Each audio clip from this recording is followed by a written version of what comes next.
Bonjour. Et merci beaucoup pour cette introduction. Donc effectivement, vous l'avez vu sur le programme, je suis chimiste. Et les chimistes, on n'a pas trop la cote en ce moment. Et moi, je suis le pire des chimistes. Je suis ce qu'on appelle un chimiste des polymères. Alors les polymères, quand on parle en termes de molécules, c'est ce que vous voyez à l'écran. C'est une macromolécule, c'est une grande chaîne de molécules. On prend des petites molécules et puis on va les associer les unes aux autres pour faire ces macromolécules. Et les polymères, vous les connaissez sous un autre nom, qui sont les plastiques. Alors les plastiques, ce sont des choses qui posent pas mal de problèmes ces jours-ci. Donc ça, c'est une photo classique que vous voyez dans la presse, des matériaux plastiques composés de polymères. Et ça, ce sont des choses, vous le savez tous, qui nous aident beaucoup au quotidien. On utilise tous des plastiques de commodité au quotidien, mais aussi des choses qui nous embêtent. Il y a des problèmes de pollution. Alors la photo que vous voyez ici, elle est relativement jolie, mais effectivement, on voit tous ces plastiques accumulés. Alors ces plastiques, ce que vous voyez sur la photo, ce sont principalement ce qu'on appelle des plastiques de commodité. Alors vous voyez ici la formule chimique du polystyrène, du PVC, du PET, des polymères que vous connaissez bien au quotidien. Et donc on a un problème d'amoncellement et aussi un problème de dégradation. Donc il y a une grande partie de la recherche du CNRS, ça ne sera pas mon propos aujourd'hui, qui se dirige sur comment traiter ces plastiques de commodité, comment les rendre mieux dégradables et comment mieux les gérer. Mais si on regarde une autre photo, et on voit clairement ce genre de photo dans la presse ces jours-ci, une photo qui suscite un peu l'émotion, si je vous demande de montrer où sont les plastiques sur la photo, alors vous les voyez très bien, il y a ce support de canette qui est enroulé sur le cou de la tortue, et donc c'est effectivement encore un exemple de pollution plastique marine que vous avez dans l'océan. Alors si vous aviez l'œil du chimiste, et moi encore une fois je suis chimiste, et si vous cherchez les macromolécules dans l'image, il n'y a pas que ça. En fait, les macromolécules, je l'ai mis en haut, elles sont partout. Et les macromolécules, ce n'est pas uniquement l'emballage de canettes, c'est aussi la tortue. La tortue, aussi bien que vous ou moi, est composée principalement de polymères. Alors ces polymères, voilà leur structure moléculaire. On est principalement tous, alors si on regarde un peu la masse solide de notre corps, composés avec des polyamides.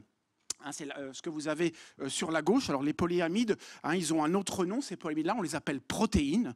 Et donc c'est quelque chose qui est essentiel dans la composition des êtres vivants. Il y a un deuxième type de polymères qui sont des polyphosphates. Et ça, vous le connaissez sous un autre nom qu'on appelle l'ADN ou l'ARN. Et là, c'est un polymère très important parce que c'est réellement le plan de la vie. Je vais revenir là-dessus. Puis il y a un troisième grand type de polymère que vous mangez tous les jours, qu'on appelle les polysaccharides ou les carbohydrates. Et c'est le troisième grand constituant de la tortue. Donc cette tortue, elle est aussi, si vous regardez les structures chimiques de ces polymères comparées aux polymères de commodité qu'on a vu au transparent précédent, elles ne sont pas si différentes quand on parle de chimie. Alors qu'on parle ici de nouveaux mondes. Alors en termes de monde, les plastiques synthétiques et les plastiques biologiques, ce que je viens d'évoquer, ont toujours été traités dans des disciplines complètement différentes, la chimie et la biologie.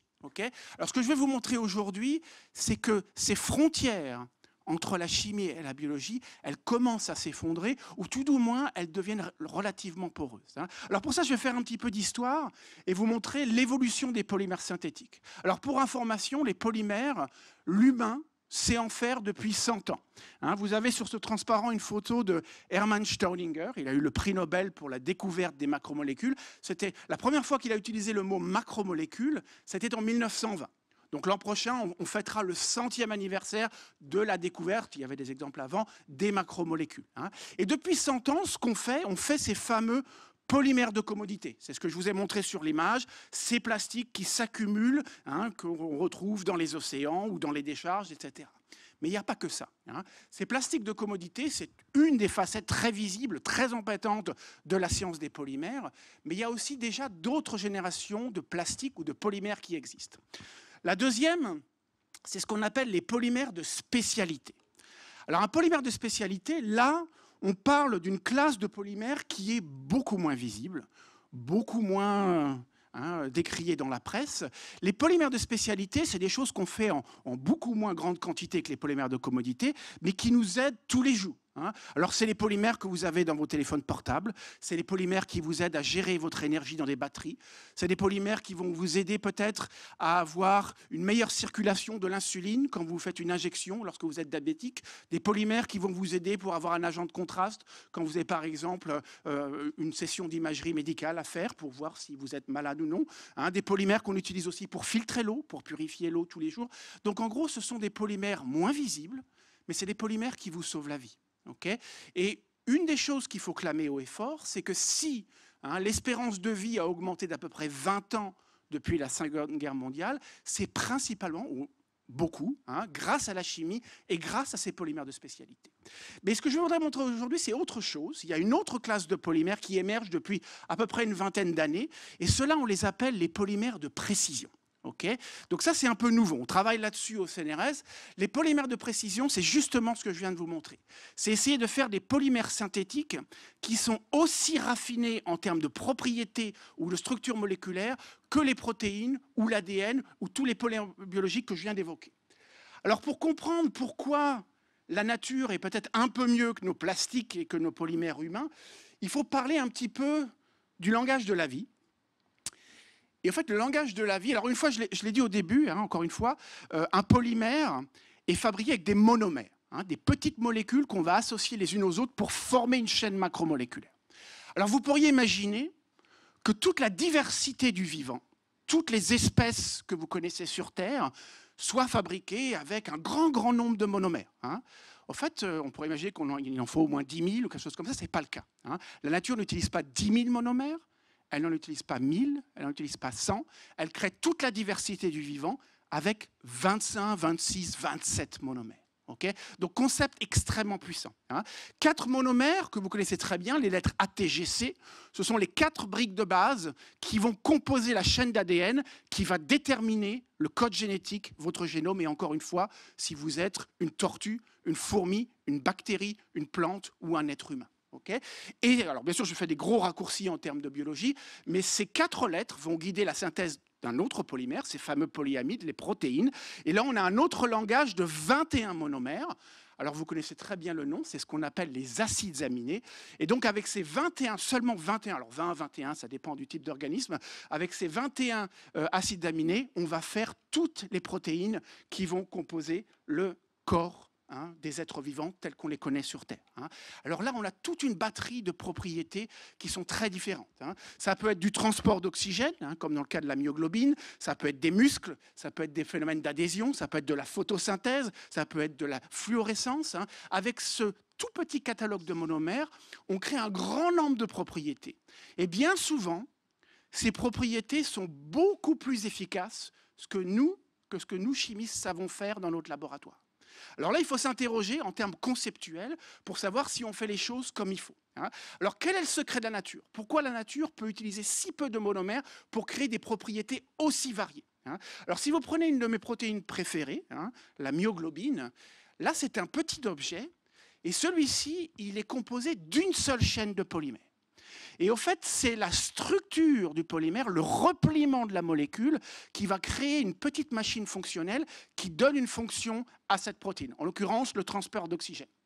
Alors pourquoi une seule chaîne polymère devient un objet fonctionnel? Le secret, c'est que chaque unité monomère qui constitue la chaîne est mise exactement au bon endroit dans la séquence de cette protéine.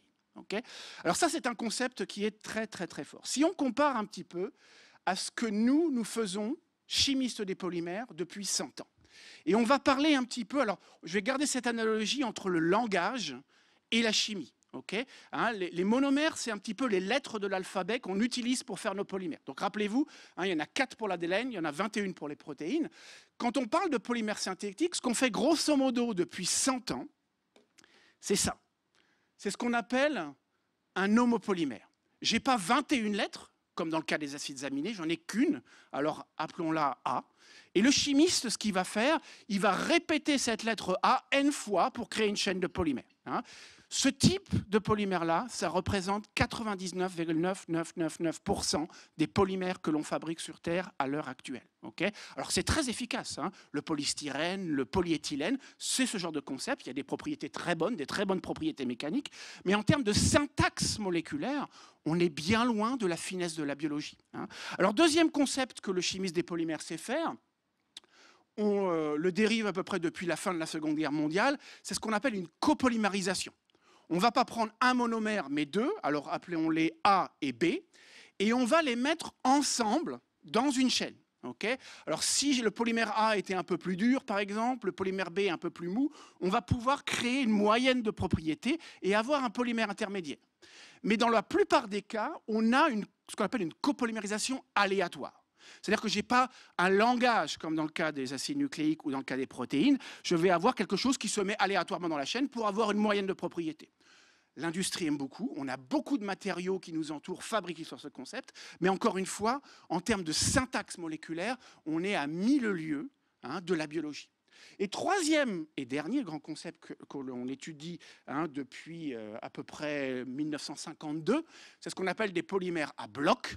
Donc là, on a de nouveau deux monomères A et B, mais une partie de la chaîne est complètement A, et l'autre partie de la chaîne est complètement B. Et entre les deux, je vais avoir une liaison covalente. Donc j'ai une propriété associée à une autre, et puis tout ça dans la même molécule. Concept très très fort en termes de nanostructuration. On a beaucoup de progrès qui ont été faits dans la nanomédecine, dans la nanoélectronique avec ce type de polymère-là depuis 30 ans. Hein. Donc c'est des polymères très intéressants pour ce qu'on appelle les phénomènes d'auto-assemblage. Par contre, en termes de syntaxe, encore, on est très très loin de la finesse des protéines et des acides nucléiques. Alors bien sûr, vous me voyez arriver avec mes gros sabots, hein. Ce que je vais promouvoir aujourd'hui, c'est un domaine que je promeus depuis à peu près une quinzaine d'années. C'est ce qu'on appelle le domaine des polymères à séquence contrôlée. L'idée, c'est de faire des polymères synthétiques qui soient plus raffinés en termes de syntaxe, hein, qui se comparent plus, hein, à des protéines ou à des acides nucléiques qu'à du polystyrène. Okay, alors là, il y a deux écoles de pensée.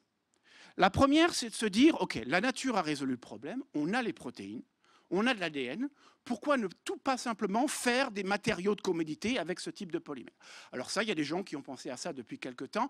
Par contre, en termes de mise pratique, hein, de mise en œuvre, et de coûts, etc., c'est des choses qui restent relativement marginales comparées aux grands plastiques que l'on connaît.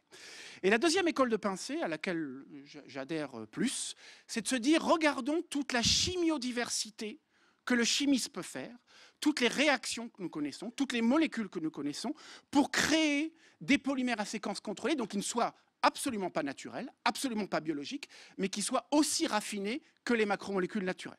Alors là, il y a réellement un challenge. Et effectivement, alors on peut se demander pourquoi on veut faire ça. Vous pouvez imaginer très bien que si on arrivait à faire des macromolécules aussi raffinées que les macromolécules de la vie, ça ne va pas avoir des implications sur une seule application des polymères, mais pratiquement sur tous les domaines où les polymères sont utilisés. Hein. Ça peut être par exemple à l'échelle macroscopique. Vous imaginez très bien que si je veux avoir une biodégradation, hein, et là on revient au premier transparent, chose qui est capitale ces jours-ci. Si j'ai un meilleur agencement d'unités fragiles dans la chaîne, je vais certainement pouvoir faire un polymère que se dégrade mieux qu'un polymère mal contrôlé. Hein. Alors là, je ne vous montrerai pas d'exemple aujourd'hui, mais il y a déjà beaucoup de gens dans le monde qui travaillent là-dessus et beaucoup de publications scientifiques qui ont montré qu'on peut effectivement contrôler ces propriétés macroscopiques avec ce langage plus fin. Hein. Alors bien sûr, ça a aussi des implications à l'échelle du nanomètre, hein, ce qu'on appelle les nanotechnologies. Si je peux replier comme ma myoglobine un polymère dans une structure beaucoup plus précise qu'un polymère classique, hein, là, il y aura des implications en termes de nanotechnologie, de structuration que je n'évoquerai pas trop aujourd'hui. Hein. Et troisième point, c'est plus ce dont je vais parler dans les 10-15 minutes qui viennent, c'est qu'on peut réellement aussi faire comme la nature, utiliser la syntaxe pour créer des langages moléculaires sur des macromolécules. Alors là, on va aller un peu dans le cœur de mes travaux et on va revenir à l'ADN. Hein, et encore une fois, désolé pour les biologistes dans la salle, je fais des gros raccourcis, mais le plan de la vie, hein, tous les êtres vivants que l'on connaît jusqu'à présent sur Terre et dans l'univers sont bâtis sur le même type de polymère qui est l'ADN. Hein, l'ARN aussi. Hein. Donc là, dans le cas de l'ADN, vous avez 4 monomères, et encore une fois, que vous soyez une bactérie, un arbre ou un humain comme Antoine de Lavoisier, par exemple, vous êtes tous bâtis sur ce plan de 4 lettres. Et ce qui détermine votre génome, votre séquence génétique, c'est l'ordre de ces 4 monomères, de ces 4 briques chimiques qui créent la séquence de votre génome, qui est unique pour la plupart des êtres vivants. Alors l'ADN, c'est une macromolécule extrêmement riche, et beaucoup de chimistes ont cherché à faire des choses analogues depuis 30-40 ans. Le problème, c'est quand on cherche à faire quelque chose comme l'ADN, très souvent, on n'y arrive pas. Parce que l'ADN, ce n'est pas uniquement un support d'information, c'est aussi la molécule de la vie. C'est une molécule qui mute, qui a une évolution darwinienne. Donc il y a beaucoup de contraintes, et si on va faire exactement l'ADN, eh ben, on met la barre trop haut et on n'y arrive pas. Alors une chose qu'on a pensé il y a quelques années, c'est de mettre la barre un peu plus bas. Si on raisonne non pas en biologie, mais en support d'information, juste à une chaîne de polymères qui contient une séquence d'informations, et bien là on se rend compte très vite qu'on ne parle pas du tout de biologie, on part de pure chimie des polymères. Et le fait est que je peux faire exactement la même chose sur n'importe quelle macromolécule. Alors là, c'est des choses qu'on a proposées il y a 5 ans, c'est très nouveau, mais je peux potentiellement faire le même type de propriété sur un polyester, sur un polyamide, sur un polyuréthane, sur un polystyrène. Alors, le concept est assez simple. Oublions un peu le code génétique et ses 4 lettres. Imaginons un autre type de code. Il y a plein d'autres types de codes. Il y a le Morse, et puis il y a aussi le code binaire. Vous avez tous des téléphones portables, des ordinateurs. Ce sont des séries de 0 et de 1 qui nous permettent de communiquer. Si je veux faire une série de 0 et de 1 sur une macromolécule, eh ben, je suis chimiste des polymères, je vais définir mon langage. Je vais prendre un monomère que je vais définir comme 0, un autre comme 1, et si j'ai une méthode pour mettre chaque monomère au bon endroit, je crée une macromolécule qui contient de l'information au même titre que l'ADN. Et si de surcroît, j'arrive à identifier une méthode de lecture qui me permet d'extraire l'information, là, j'ai réellement une nouvelle classe de polymères fabriqués par l'homme, de polymères fonctionnels, qui peuvent être très intéressantes pour de nouvelles applications. Alors bien sûr, facile à dire, facile à conceptualiser, pas forcément facile à faire. Il faut se dire que la macromolécule qui contient de l'information, il faut qu'elle soit parfaitement définie. Si vous regardez ce schéma, l'unité monomère 1, si je la permute avec l'unité monomère 0, le langage que j'aurai stocké sur une macromolécule sera complètement différent. Enfin, le message sera complètement différent. Donc ça implique en termes de chimie qu'il faut fabriquer des macromolécules qui soient parfaitement définies en termes de structure moléculaire.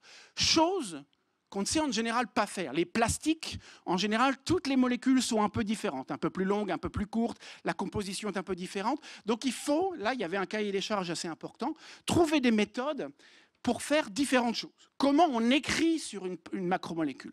Comment on trouve une méthode de chimie? Alors pas pour fabriquer la macromolécule en 4 ou 5 mois, mais peut-être pouvoir faire la macromolécule en 1 heure ou 2, qui est le temps classique en général pour synthétiser un polymère.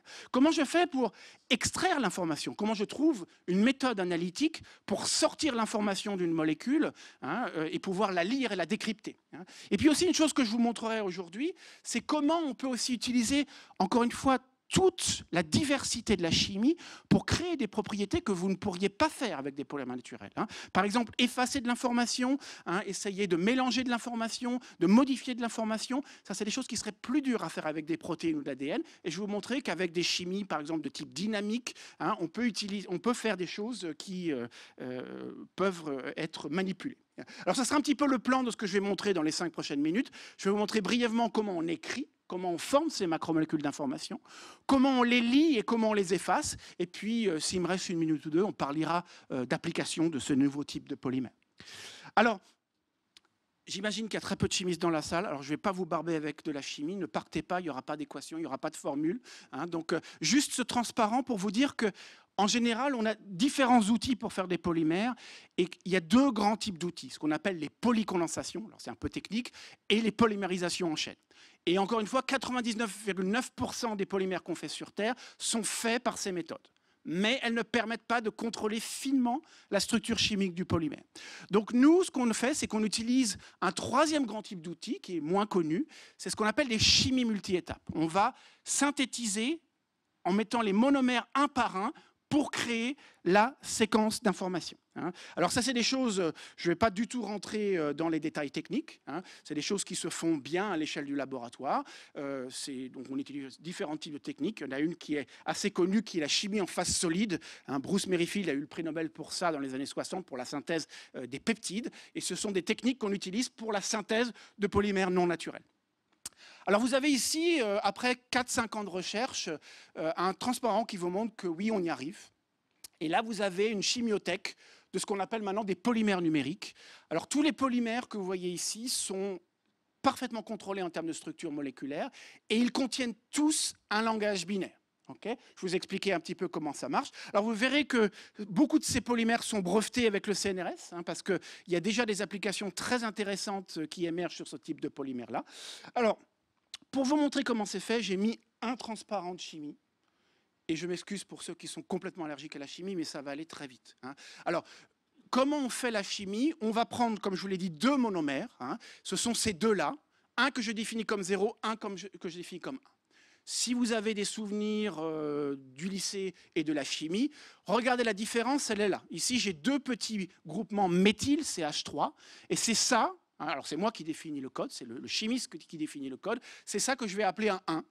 Et ceux qui ont à la place de ces méthyl un hydrogène, j'appellerai ça un 0. Je vais vous montrer dans les transparents qui suivent qu'il n'y a pas besoin de faire de modifications chimiques spectaculaires, avoir des choses fluorescentes, chargées, très encombrées stériquement, pour pouvoir avoir un langage moléculaire. Ce genre de petite modification est suffisante pour avoir un langage que je peux interpréter et décoder sur un polymère.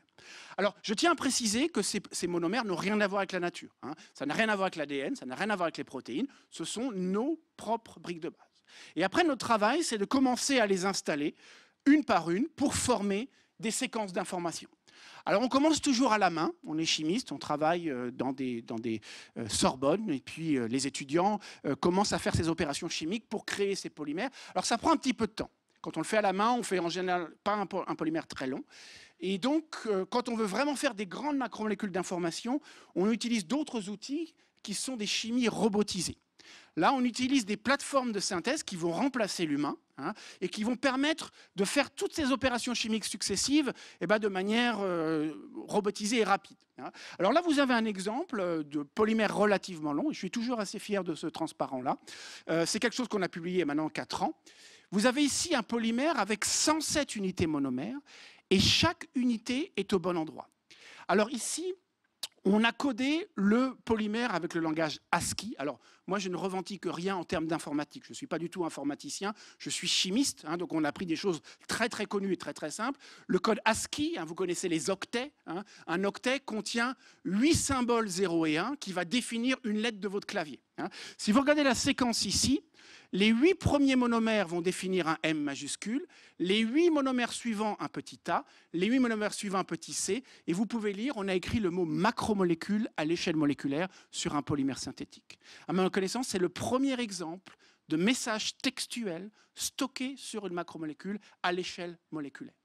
Alors ça, c'est des choses qui se font relativement facilement, en petite quantité, ça nous prend quelques heures avec ces robots. Alors je tiens à préciser qu'on n'a pas besoin de faire beaucoup plus long. Ici, vous avez 100 unités monomères, on a mis un mot. Si je veux stocker une phrase ou un livre entier, je ne vais pas m'amuser à faire un polymère de longueur indéfinie parce que la chimie est contre moi.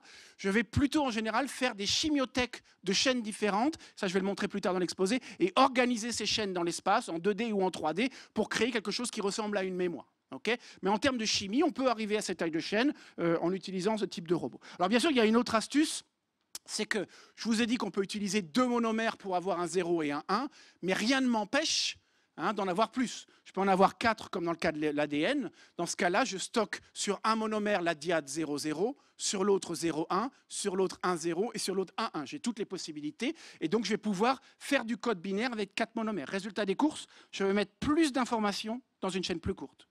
Pour l'ADN, on s'arrête à 4, mais quand je suis chimiste des polymères, rien ne m'empêche d'utiliser 8, 16, 32, 64 monomères. Et plus j'aurai un langage développé, et plus je vais pouvoir compacter d'informations sur des dimensions extrêmement petites. hein. Donc j'en finis un petit peu ici sur les phénomènes d'écriture. Alors j'espère que je vous ai convaincu qu'on peut effectivement écrire des messages, alors des textes, mais ça pourrait être des vidéos ou des images, hein, sur des macromolécules et sur des polymères. Donc ce n'est pas du tout la fonction classique, hein, des polymères de commodité. Je vais maintenant vous montrer en 5 minutes comment on peut procéder cette information et la lire, hein. Alors on va commencer par l'effaçage. Quand on veut effacer un polymère numérique, eh ben on utilise un stimulus. Alors ça peut être la température ou ça peut être la lumière. Alors c'est un petit peu comme Mission Impossible. Vous savez, ce message se détruira après 5 minutes, hein. Donc on va écrire sur un polymère un message textuel. À température ambiante, il est stable pour des mois ou des années. Et quand je veux le détruire, eh ben, je vais soit chauffer, soit irradier à la lumière, et je vais intégralement détruire le message sur le polymère, hein. Donc on peut avoir des phénomènes d'effaçage qui pourraient être intéressants pour des phénomènes de mémoire moléculaire ou des choses comme ça, hein. On peut aussi faire des choses un peu plus élaborées. On peut s'amuser aussi à révéler la séquence d'informations, hein. On peut partir d'un polymère qui ressemble à un plastique conventionnel, qu'on ne peut pas lire, qui ressemble à du polystyrène, mais on a mis un code un petit peu astucieux dessus, et quand on met de la lumière dessus, on va révéler une séquence d'informations qui n'était pas lisible. Donc ça, c'est des choses aussi qui font un peu agent secret, mais on peut faire apparaître des messages. C'est un peu une encre sympathique, hein, qui n'était pas visible sur la molécule, mais on rend la molécule visible avec un stimulus lumineux. On peut même aller plus loin, et ça, c'est des choses très récentes, ça a été publié il y a 2 mois. On peut commencer à faire des choses qui ressemblent à des mutations ciblées, hein. Alors les mutations, hein, pour ceux qui connaissent la biologie, hein, c'est ce qui est le fondement, hein, des variations darwiniennes. Là, on peut faire des choses où on va cibler un monomère précis dans la chaîne et faire une mutation sur ce monomère-là et pas les autres. Alors là, c'est un exemple où on a pris un polymère qui code les 2 lettres. Alors, c'est encore en langage ASCII. Vous avez ici la séquence numérique qui traduit les lettres CU, qui est le symbole atomique du cuivre. Et quand on met la lumière sur ce polymère, on fait une modification chimique à un endroit, ce qui se transforme un 1 en un 0.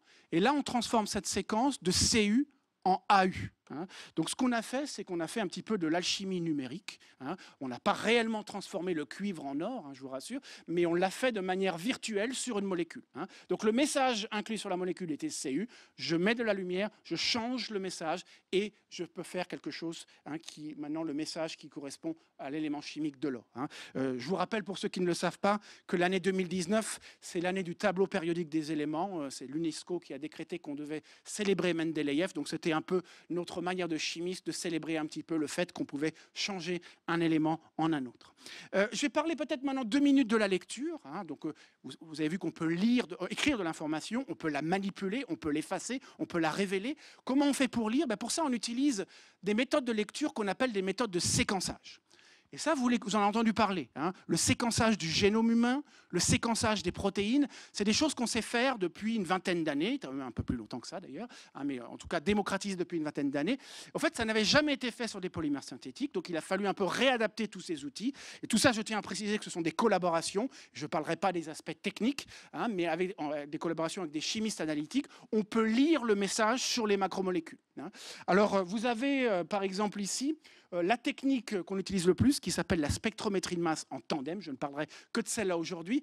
Je tiens à préciser que c'est une collaboration avec une collaboratrice de Marseille, le professeur Laurent Charles, qui est une des meilleures spectrométristes de masse en France, hein. Et donc avec cette collaboratrice, on a montré que tous les polymères que vous avez à l'écran, on peut les lire efficacement dans un spectromètre de masse. Alors en quelques mots, parce que c'est technique, ce qu'on va faire, c'est qu'on va briser la molécule, créer des fragments et corréler ces fragments à la séquence d'informations. Quand on a commencé à faire ça, on s'est rendu compte qu'avec nos polymères synthétiques, on commençait à être beaucoup plus facile à lire que les protéines ou l'ADN. Pourquoi? Parce que les protéines et l'ADN, tout simplement, n'ont pas été conçus par la nature pour être mis dans un spectre de masse. Donc quand vous voulez les analyser, ils ne se fragmentent pas toujours très bien, et donc ils font ce qu'ils veulent, et donc vous n'avez aucune flexibilité sur leur structure chimique parce qu'elle est définie par la nature. Dans notre cas, c'est différent. On est chimiste de synthèse, donc on peut optimiser la structure de nos polymères pour les rendre lisibles, hein. Et là, jusqu'à un degré où on est bien au-delà en termes de lisibilité que ce que vous auriez avec des protéines ou de l'ADN. On a par exemple montré, et ça ce transparent est très technique, qu'en faisant un design très précis de la chaîne moléculaire, on peut avoir de longues chaînes d'informations, on les injecte dans un spectromètre de masse de routine et on peut lire l'information très facilement. Ça serait impossible avec une protéine de cette taille-là sans avoir d'abord une digestion enzymatique et des procédés sur lesquels je ne m'étendrai pas. Également avec un laboratoire de Strasbourg, l'IPHC, Christine Carapito, qui est un laboratoire de protéamique, on a développé un logiciel qui permet de lire de manière automatisée cette information macromoléculaire. Alors là, ça devient intéressant, parce que vous n'avez plus besoin de savoir interpréter le spectre, qui peut être un peu compliqué pour un novice. Vous allez injecter le polymère dans un spectre de masse, et ce logiciel va afficher à l'écran la séquence d'informations qui est sur le polymère, avec une efficacité qui fait qu'on arrive à extraire le message codé sur le polymère, grosso modo en 1 milliseconde. Donc si je peux écrire sur un polymère et extraire son information sans avoir à la traiter en 1 milliseconde, j'ai maintenant quelque chose qui est extrêmement intéressant pour des applications pratiques qui n'existaient pas jusqu'alors. Donc je vais faire, en 1 minute ou 2, ça sera la dernière partie de mon exposé, quelles applications émergent de ces nouveaux types de polymères qui n'ont rien à voir avec les polymères de commodité. Et bien en fait, pas forcément les applications auxquelles on avait pensé au début. Et en fait, les applications qui sont très proches, entre les premières publications qu'on a fait, les premières publications qui étaient en 2014 et la commercialisation qui devait être l'an prochain, il y a 5 ans, ce qui est très très court à l'échelle du transfert de technologie, c'est surtout dans ces domaines-là qu'on va arriver à faire quelque chose. Le domaine de la lutte anti-contrefaçon est domaine extrêmement important de nos jours, la traçabilité et le recyclage de matériaux. Pourquoi? Si j'ai un polymère sur lequel je peux créer une séquence d'informations. Alors j'ai toujours mis des 0 et des 1, mais quand on travaille sur des sujets comme ça, ce n'est pas de la séquence binaire. Je ne peux pas révéler quel type de langage on utilise, mais ce sont des langages plus compliqués, avec plus de symboles que 0 et 1. Et dans ce cas-là, je peux écrire sur ma chaîne, pas macromolécule, mais je peux écrire le nom d'une société, je peux écrire la date de production d'un matériau, je peux écrire le jour, la date de production, et le numéro de batch, par exemple.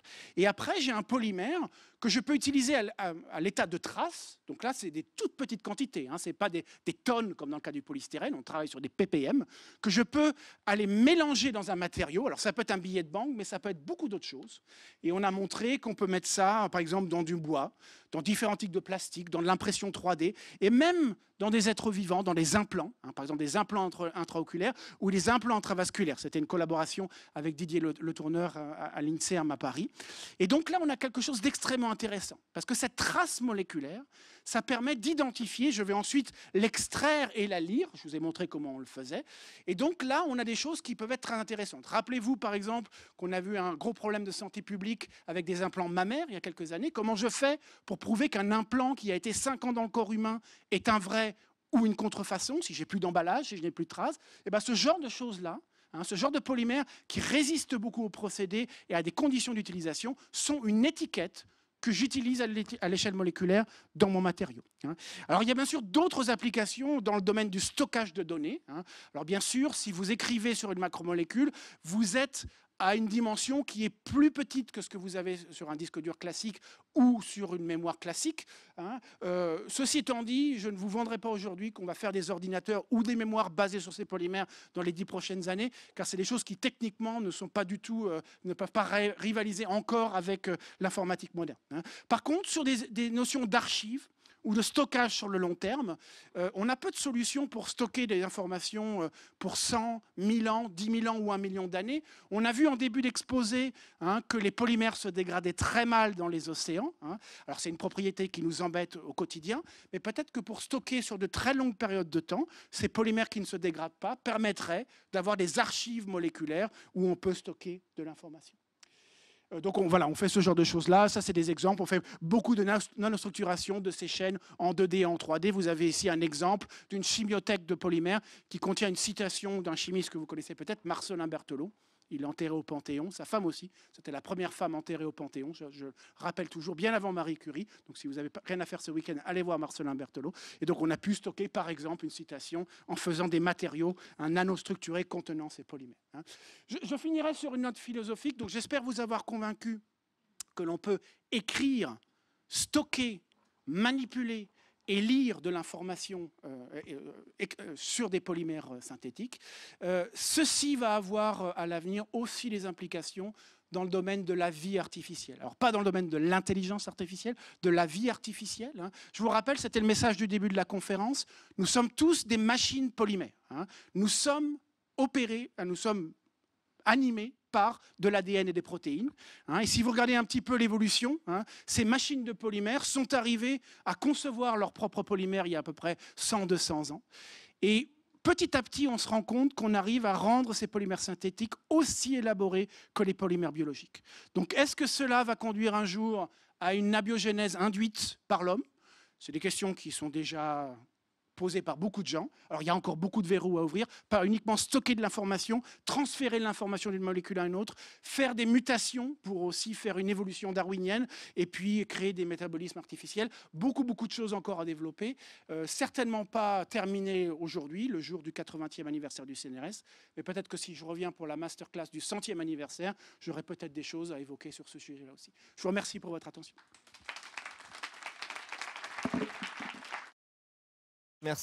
Merci Jean-François Lutz, et on se donne rendez-vous dans 20 ans pour la suite de cette très riche conférence. On a le temps pour vraiment une seule question parce que sinon on va prendre du retard sur le programme, et puis la prochaine conférence est à 16h15. Une question simple, est-ce qu'on sait faire de la lecture non destructrice ? Je n'ai pas eu le temps d'en parler, mais il y a d'autres méthodes de séquençage non destructives. C'était sur mon transparent, par exemple, la lecture nanopore. Alors, c'est assez compliqué à décrire, mais vous faites passer la chaîne macromoléculaire dans un pore qui peut être une protéine poreuse ou un pore synthétique, et vous corrélez ce pore à une électrode, et vous regardez des variations de courant, et vous corrélez ça à la structure primaire. C'est utilisé pour l'ADN, par exemple pour des ADN précieux, archéologiques, des choses comme ça. Donc, nous, on utilise souvent une technique destructrice, c'est celle qui marche le mieux, mais on travaille également déjà sur des techniques non destructives. Une deuxième et dernière question.